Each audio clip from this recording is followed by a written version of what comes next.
French mon genre. Le transplanning dans vos oreilles. Bonjour à nos auditorices. Vous écoutez French Mon Genre avec Elliot. Et Jay. Ça va bien, Jay? Oui, ça va et Ouais, toi? très bien. J'ai une question pour toi aujourd'hui. Yes. Comment on choisit son pronom? Ah, Ah, vaste question, hein? hein? Je peux parler de mon expérience. Oui, c'est exactement pour ça qu'on est là. Au début, quand j'ai fait mon coming out non binaire, je voulais pas changer de pronom. Non? Non. Pourquoi? En fait, je voulais pas rendre compliqué ce que j'avais déjà à l'intérieur de moi qui était hyper compliqué et que je comprenais pas tout le temps. Ouais. Parce que je me sentais ni fille ni garçon, puis je voulais pas aussi éduquer les autres. Si je changeais de pronom, Mhm. il faut que j'explique aussi, puis j'étais pas rendue là, en tout cas, Ouais, à- parce que ça demande quand même de l'énergie, là, de tout le temps justifier ton pronom à tout le monde, puis d'expliquer pourquoi tu l'as choisi, d'où il vient, qu'est-ce que c'est. Mhm. De te faire dire, ben là, moi, je pense pas que je vais être capable d'utiliser ce pronom-là, c'est trop Oh difficile. my God. Alors ça, c'est la pire des choses, là, à entendre. Ouais, guys, Euh, pire des réactions à avoir si quelqu'un vous demande de changer de pronom quand vous l'interpellez. Non, on dit pas ça. Non, non. Dites plutôt, ok, je vais faire vraiment mon possible Ouais, d'utiliser ce pronom-là. J'ai pas l'habitude de l'utiliser. S'il te plaît, corrige-moi quand je le dis mal. ouais. Comme ça, au moins, ça va inviter la personne, ok, elle fait un effort et puis on n'est pas direct invalidé dans notre genre. Ouais, parce que le but d'avoir un pronom qui nous plaît, c'est pour justement être validé dans notre genre. C'est exactement ça, vraiment. Alors, qu'est-ce qui t'a fait faire le switch? Parce que là, maintenant, t'as changé de pronom. Qu'est-ce qui t'a motivé à changer? En fait, j'ai rédigé tout un dossier pour faire une entreprise. Et comme c'était mon entreprise, fallait que je le rédige à la troisième personne. Ok. Sauf que je me reconnaissais pas dans le elle, surtout qu'en plus c'était pour faire une marque non genrée. Donc ça faisait plus de sens si je me présentais vraiment en tant que personne non binaire. Alors, un jour, je suis allée à une conférence et je voulais pas utiliser le pronom Yel parce que à l'époque, je l'aimais pas et puis il provoquait trop chez moi un prénom, pas un pronom. Quand Fait on que tu te m'a dit reconnaissais pas dans l'IL non plus, non, en fait. non, vraiment pas. Et je me disais, ben non, Yel, c'est pas pour moi, je l'aime pas, tout simplement.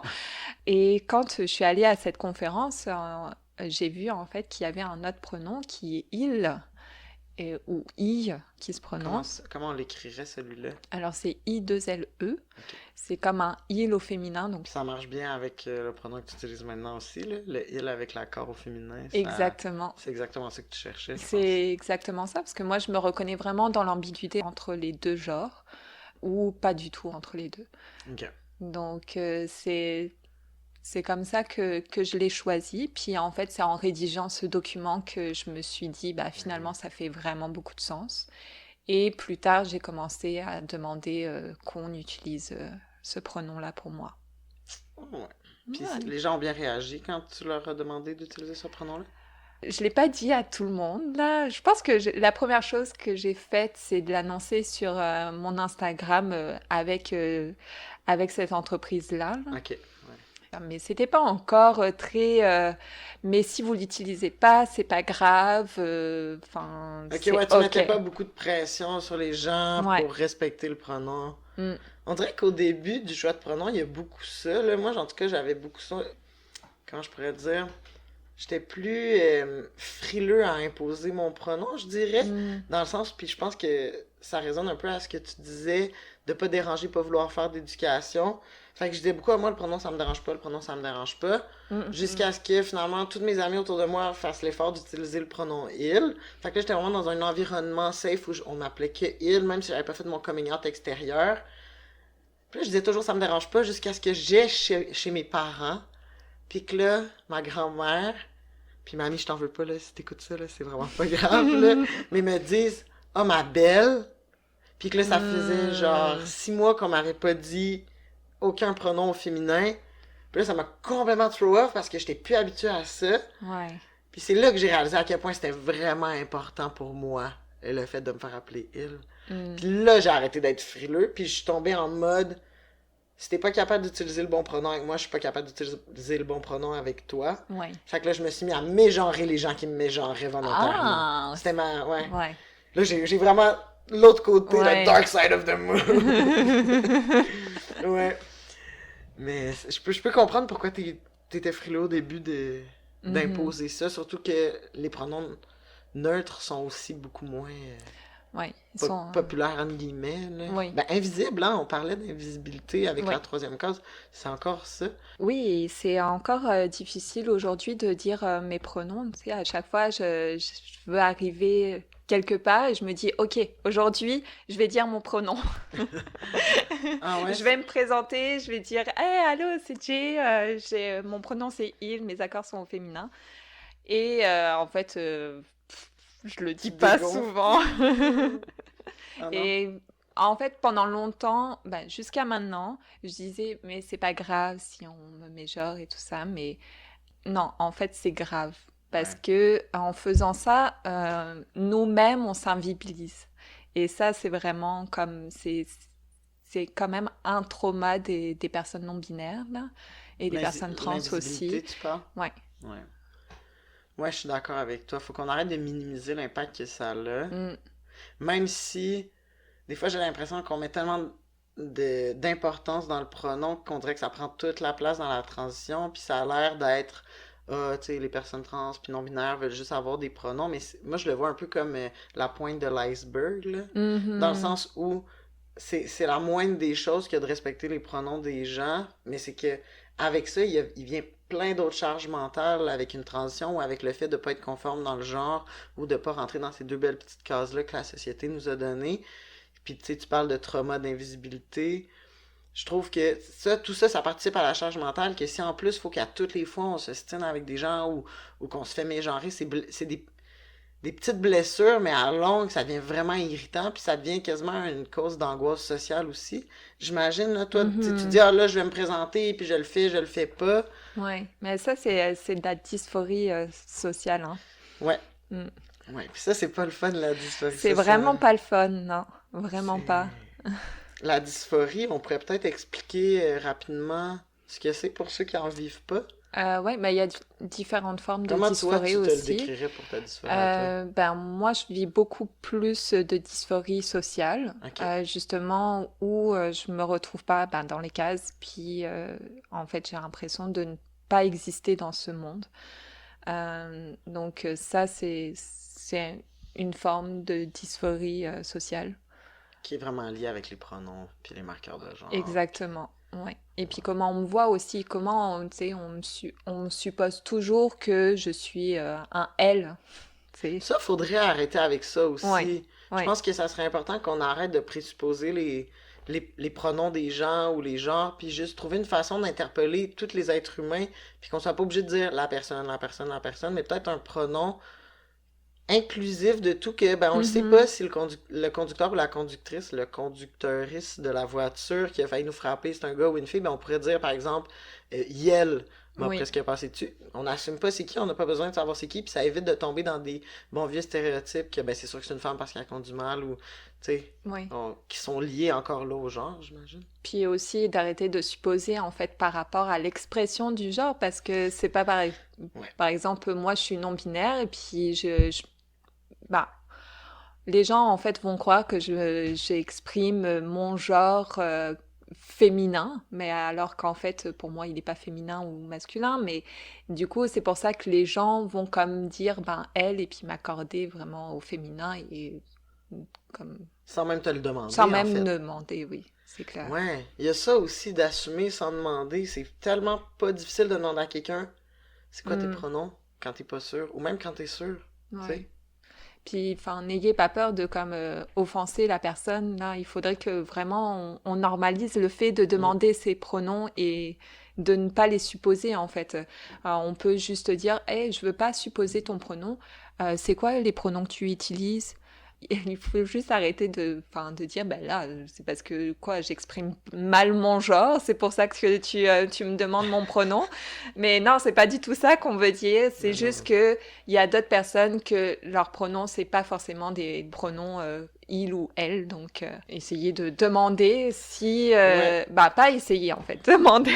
Demander, ou peut-être même, j'aurais envie de dire aux gens pour qui ça a l'air, entre guillemets, vraiment très évident, le pronom qu'ils utilisent, peut-être de justement normaliser ça en le Ouais, disant aux gens. Par exemple, moi je m'appelle Elliot, j'utilise le pronom il, ça a l'air super évident pour tout le monde, mais ça fait que pour ceux pour qui c'est pas évident, ben c'est bien moins gênant de le dire si ça devient une espèce de balle que tout le monde le fait. oui, Si tout le monde se présente de cette façon-là, on est habitué que tout le monde se présente en se nommant puis en serrant la main, on peut-tu ajouter, ben pas quand c'est le COVID, là, mais on peut-tu ajouter les pronoms à cette présentation-là de ouais, la part des gens de qui c'est justement, entre guillemets, évident? exactement. Ça pourrait être un bon point de départ. Donc, cette semaine, je te mets au test, Elliot. Un autre test. Combien de pronoms pronoms neutres ou inclusifs, tu peux nommer? Pronom neutre ou inclusif que je peux nommer, ben je peux nommer le yel. Ouais, qui est inclusif. Ouais. Je peux nommer le ile. Oui, Ouais. c'est mon Je- pronom. c'est ton pronom. Je peux nommer le ol et le Yes. ul que je trouve ben trop cute. Je suis à la veille de changer mon pronom pour ça, le ul, ul. Ben trop Mm, cute. j'aime ça. Sinon, ben là, tu m'as dit tout à l'heure, je le savais pas, mais il y a aussi un pronom neutre plus québécois qui Yes. serait le ya, Ouais. ya. Je Mhm. pense qu'en plus, ça pourrait super bien s'introduire dans la langue française québécoise. Parce qu'on le Exactement. dit déjà, ya. Elle a fait ça, il a fait ça, et elle a fait ça. Ouais. Voilà. T'es capable d'en nommer plus que ça? Moi, c'est pas mal le top. Non, et puis il faut aussi se donner la possibilité d'en créer d'autres, là, si vous Oui. avez envie. Il y en a certainement plein d'autres, là. Fait que n'hésitez pas à nous le dire si vous avez d'autres pronoms. On va Mais oui, pouvoir emmagasiner ça. on On se magasine des emmagasine. nouveaux pronoms. Mais ça serait le fun. Mais le ya, je pense que j'aime bien aussi. Ya puis ol. Ou ul. Ah, il y a trop de cool pronoms là. Il y en a aussi qui utilisent des lettres pour leurs pronoms. Des lettres. Des lettres de l'alphabet, là. Par exemple, moi, j'aurais pu choisir J, en fait, pour mon pronom. Mais c'est drôle que tu dises ça parce que moi, quand tu m'as fait ton coming out non-binaire, Ouais. puis que tu m'avais dit, avant de choisir le pronom il, puis l'accord au féminin, tu m'avais dit, ah, c'est pas très grave. L'important, c'est que tu crées un flou sur mon genre quand tu parles de moi, puis de Mhm. pas utiliser deux fois de suite le même pronom. Tu m'avais dit quelque chose qui ressemblait à ça. Dans Ok. cette veine-là, on était à Pride, je m'en souviens. Là. Ah On était à ouais, hein? Pride, là, on s'était fait nos petits drapeaux non-binaires trans, puis Hmm. tu m'avais raconté ça. Puis, fait que j'avais tout de suite d'instinct commencé à utiliser J comme à la même façon qu'un pronom, c'est pas plus long de dire il ou elle. Là. Ouais. Fait que, puis comme ça restait tout le temps flou parce que puis je construisais beaucoup de phrases neutres aussi. Hmm. Fait que là, je tombais vraiment dans ton jeu. Maintenant que je sais que tu veux qu'on utilise le il avec l'accord féminin, je le fais moins là. Mais Oui. j'avais vraiment pris cette habitude-là. Mais c'est bon. Ouais. Hmm. Mais je savais pas j'avais même pas pensé qu'on pouvait faire ça, Ouais. utiliser juste En fait, on Hmm. peut faire qu'est-ce qu'on veut. Exactement. C'est ça le but en fait aussi là, parce que il faut comprendre que chacun a sa propre personnalité et puis peut choisir en fait. Le truc c'est que moi je dis que je suis non binaire et puis il y en a qui disent ah ben là tu te mets dans une case mais non en fait c'est ma propre case à moi que je choisis. Tu Ouais. sais c'est pas parce que oui c'est un terme non binaire qui m'interpelle mais c'est ma propre case, j'ai ma propre définition du non-binaire, puis j'ai ma propre définition de mon pronom. Donc, c'est chacun peut se formuler en fait sa propre case. Puis ça, c'est vraiment important de le dire. C'est pas parce qu'on est une personne trans, une personne non-binaire qu'il faut avoir des pronoms inclusifs, des pronoms neutres. Ça, c'est le choix de chacun en fait. Mais c'est beaucoup dans l'autodétermination, j'ai l'impression. Ouais. Ce- Moi, c'est vraiment comme ça que je l'ai vécu, là. Choisir mon pronom, choisir mon prénom aussi. C'est vraiment de l'autodétermination, trouver des choses, essayer des choses, puis voir ce qui colle pas. On parlait la semaine dernière de comment on a joué avec la gender fluidity pour découvrir nos identités de genre. Mhm. On peut faire ça avec les pronoms aussi, tu sais, on peut en Ouais. essayer, ça colle, on les garde, ça colle pas, on passe à un autre, puis il y a rien qui nous empêche de faire un va-et-vient des pronoms. Puis finalement, de revenir à notre pronom initial, c'est pas grave non plus. Mhm. Il y a comme pas de règle finalement. On fait ce Ouais, qu'on veut. exactement. Et on peut même choisir son prénom aussi. Oui, oui, c'est vrai. C'est d'ailleurs la question qu'on se pose la semaine prochaine. Et on Hi. se demande, c'est quoi ton vrai prénom?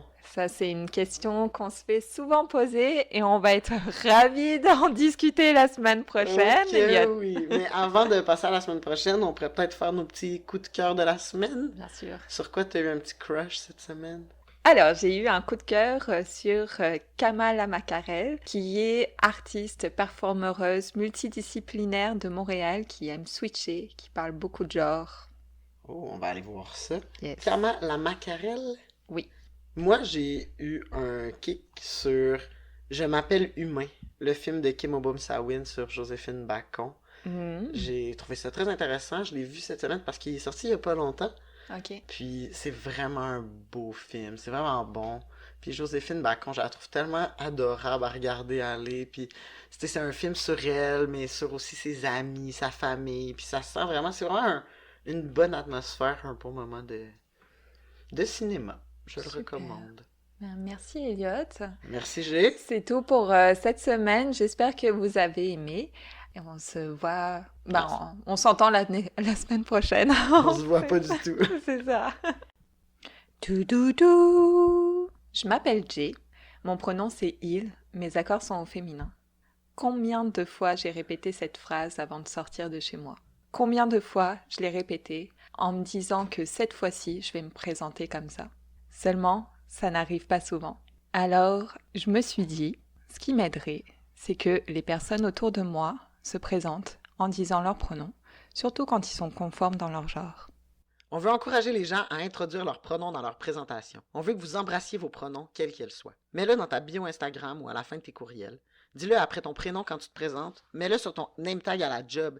T'as pas besoin d'être non conforme dans les pronoms pour participer. Au contraire, le meilleur moyen d'être un ou une allié, c'est de créer des endroits safe pour tous.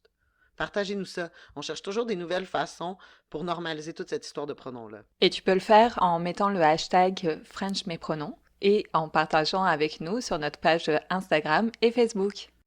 Tout. French mon genre.